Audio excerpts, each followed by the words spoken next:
Sono entrati nella sede delle assicurazioni Zurich di via Nugoletti a Castelfranco per commettere un furto, ma alle loro spalle si sono lasciati una lunga scia di vandalismi e devastazioni. Protagonisti di una notte che i titolari non scorderanno facilmente sono stati 3 giovani magrebini, uno dei quali minorenne. Una volta penetrati negli uffici hanno fatto incetta di contratti assicurativi in bianco, pennette USB, cellulari e il denaro contenuto nelle macchinette del caffè. Balordi, spavaldi ed aggressivi, non hanno dato alcuna motivazione, sono giovani che oziano e trascorrono gran parte del loro tempo nei bar.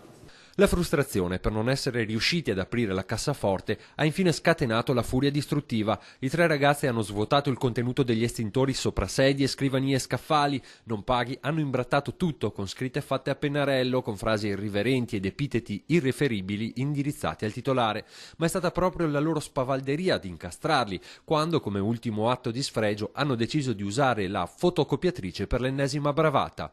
I giovani, dopo aver messo a soqquadro l'agenzia assicurativa, sono fotocopiato un orecchio, parti intime del corpo e parte del volto. Dopo aver ricomposto a mo' di puzzle le fotocopie del volto di uno dei 3 baby vandali, peraltro già noto alle forze dell'ordine, i carabinieri sono riusciti ad individuare tutti i componenti del terzetto. Nei loro confronti è scattata una denuncia per furto e danneggiamento. Ingenti i danni subiti dall'agenzia, stimati attorno ai 5.000 euro.